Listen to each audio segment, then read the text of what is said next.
மதுரை பதியை மறந்து உன் மடியினில் பாய்ந்தது வைகை. மெதுவா மெதுவா மெதுவா இந்த வைகையில் வைத்திடகை.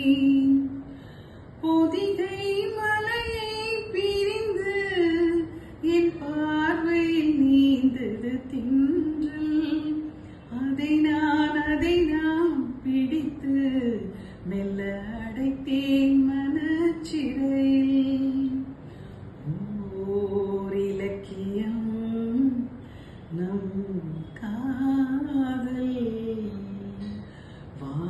வானுள்ளவரை வாழும்